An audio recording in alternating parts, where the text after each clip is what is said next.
Hello friends, मेरा नाम ध्रुव कुमार है। मैं आप लोगों के लिए द हिंदू और योजना के जो बेस्ट एडिटोरियल्स की एक सीरीज लेकर के आया हूं, जो आपके एग्जाम्स के लिए काफ़ी बेनिफिशियल है। आज का एडिटोरियल भारत का अंतरिक्ष कार्यक्रम है।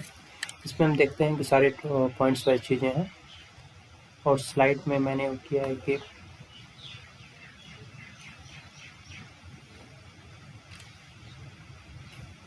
तो आज का टॉपिक है भारत का अंतरिक्ष कार्यक्रम। इसमें वन बाय वन देखते हैं। फर्स्ट देखते हैं इसका परिचय, इंट्रोडक्शन, अंतरिक्ष कार्यक्रम का क्या है। तो भारतीय अंतरिक्ष अनुसंधान संगठन इसरो, जिसका स्थापना कब हुआ था? 1969 में, 1900। और इसका हेड ऑफिस है वो कहाँ पे है? बैंगलोर में है, बंगलुरु में, बंगलुरु, ठीक है।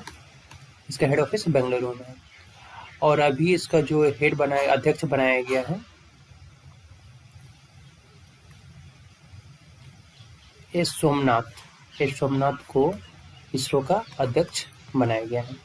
इसरो का लक्ष्य क्या है कि उनके कार्यकाल में नए मील के पत्थर हासिल करना, मतलब नई ऊंचाइयों को छूना, और भारत के अंतरिक्ष कार्यक्रम को विकास जारी रखना है इसका, ठीक है। भारत के अंतरिक्ष कार्यक्रम के हालिया मिशन और उपलब्धियां क्या क्या हैं, ये देखते हैं हम।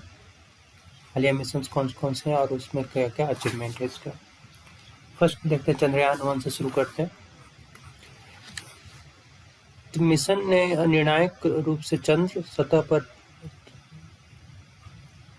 सतह पर पानी के अणुओं की खोज की। फर्स्ट वाले चंद्रयान-1 मिशन के थ्रू जो चंद्रयान-1 मिशन गया था, तो उसमें मिशन में क्या हुआ था कि चंद्र सतह पर पानी के अणुओं की खोज की थी, और इसे व्यापक रूप से एक पथ प्रदर्शक की खोज के रूप में देखा गया, ठीक है। सेकेंड है हमारा मार्स ऑर्बिटर मिशन। इसमें इसरो ने क्या किया कि मार्स मतलब मंगल की कक्षा में सफलतापूर्वक अंतरिक्ष यान भेजने वाली चौथी अंतरिक्ष एजेंसी बन गई है। तो इसरो है मंगल कक्षा पे अपने अंतरिक्ष यान को भेजने वाले फोर्थ अंतरिक्ष एजेंसी है, ठीक है। नेक्स्ट है हमारी उपलब्धि क्या है? एस्ट्रोसैट। यह पहला समर्पित भारतीय खगोल विज्ञान मिशन है, जिसका उद्देश्य एक्स-रे, ऑप्टिकल एवं यूवी स्पेक्ट्रल बैंड में आकाशीय स्रोतों का एक साथ अध्ययन करना है। एस्ट्रोसैट ने हाल ही में एक चरम पराबैंगनी प्रकाश में सबसे शुरुआती आकाशगंगाओं में से एक की खोज करने में बहुत बड़ा सफलता हासिल किया। चंद्रयान-2 मिशन की उपलब्धि देखते हैं क्या है कि चंद्र सतह संरचना में भिन्नताओं का मानचित्रण करना, मतलब चंद्रमा के जो सतह है वहाँ पे क्या उसकी जो संरचनाएं में क्या क्या भिन्नता, उसका मानचित्रण मैपिंग करना और स्टडी करना के उद्देश्य से यह चंद्रमा के भारत का दूसरा मिशन है। फिर एक नाविक का संचालन किया। इसमें देखते हैं कि नाविक उन्होंने भेजा है। यह भारत और इसके आसपास के उपयोगकर्ताओं को अत्यधिक सटीक इस जानकारी, मतलब नेविगेशन के लिए इसका यूज किया जा रहा है। नेविगेशन और समय की जानकारी प्रदान करता है कि कोई भी वस्तु है तो किस स्थिति, मतलब कहाँ पर है, एग्जैक्ट लोकेशन उसका कहाँ पे, और टाइमिंग, एग्जैक्ट टाइमिंग, तो ये हमें फाइंड आउट करने के लिए नाविक का किया गया।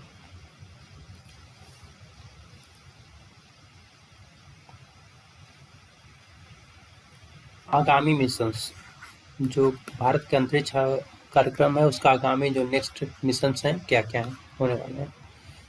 इसमें देखते हैं गगनयान से शुरू करते हैं। किसका? गगनयान।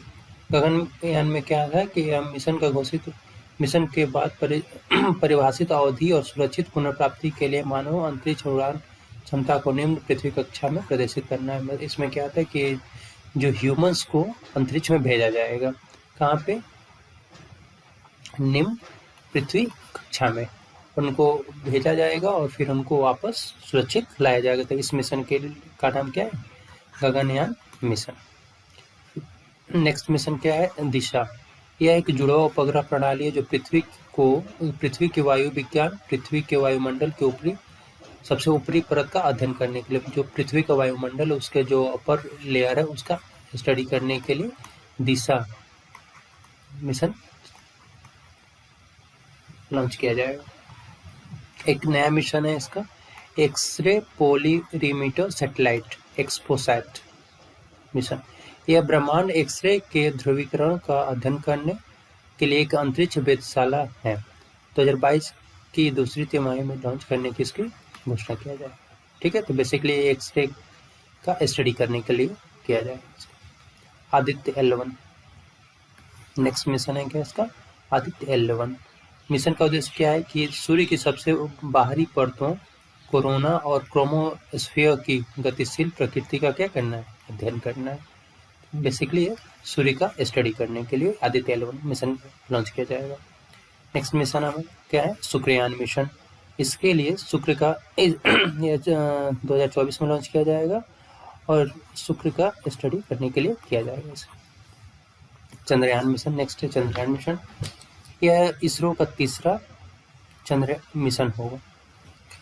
यह एक खगोलीय पिंड पर भारत की सॉफ्ट लैंडिंग की क्षमता को प्रदर्शित करने की योजना है।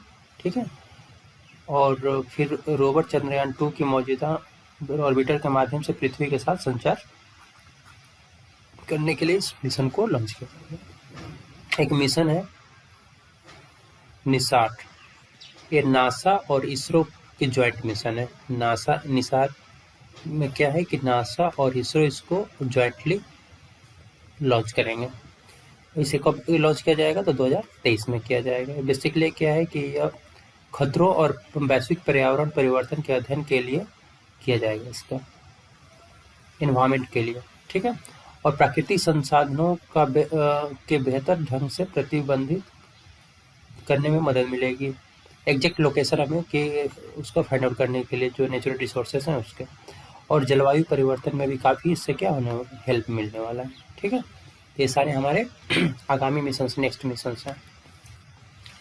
भारत के इसमें देखते हैं क्या है कि भारत के अंतरिक्ष कार्यक्रम के सामने आने वाली चुनौतियाँ क्या क्या चुनौतियाँ हैं। तो इसमें देखते हैं फर्स्ट क्या है कि वैश्विक क्षेत्र में इसरो की कम हिस्सेदारी, इसका पार्टिसिपेशन काफ़ी कम है। तो वैश्विक अंतरिक्ष उद्योग का जो स्पेस इंडस्ट्री है उसका मूल्य $350 बिलियन होने की अनुमान है। तो सर 2025 तक $550 बिलियन से अधिक होने की संभावना है। अभी फिलहाल $350 बिलियन का मार्केट वैल्यू है, लेकिन 2025 तक ये बढ़कर कितना हो जाएगा, $550 बिलियन होने की संभावना है।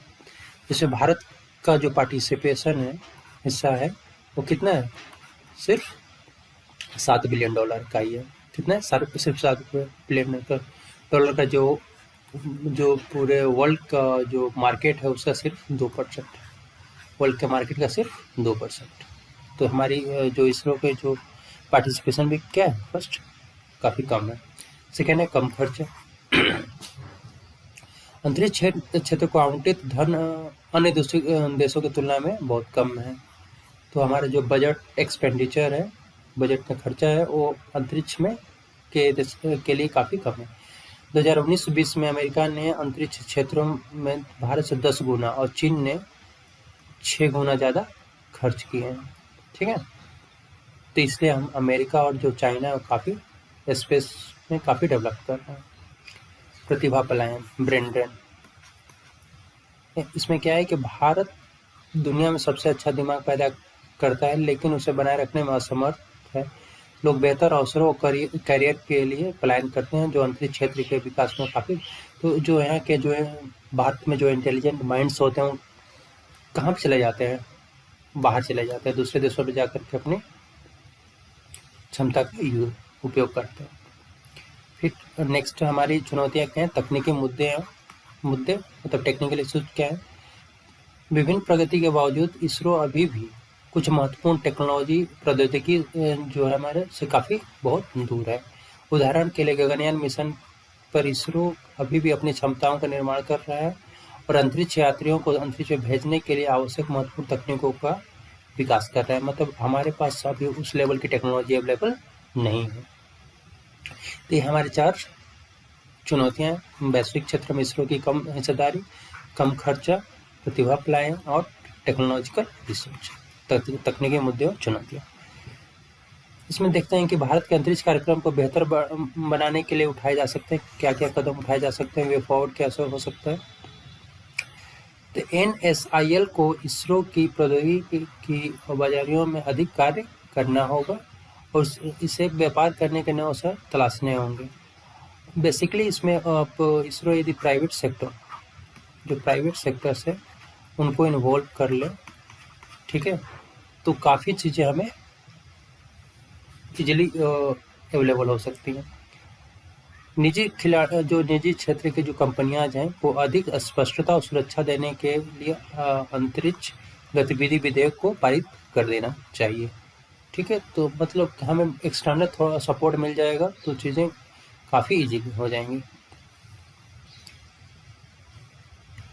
तो फ्रेंड्स, ये था हमारा पूरा भारतीय अंतरिक्ष कार्यक्रम और नेक्स्ट एडिटोरियल हमारा होगा इस पर हाई स्पीड रेल परियोजना और भारत में इसकी चुनौतियां, जो द हिंदू से लिया जाएगा। जो किसका होगा? द हिंदू से लिया जाएगा। सो फ्रेंड्स, इस चैनल को यदि कंटेंट अच्छा लगा हो और काफ़ी आपके लिए यूजफुल हो तो प्लीज़ इसे सब्सक्राइब कर दीजिए और लाइक और शेयर कर दीजिए। Thank you.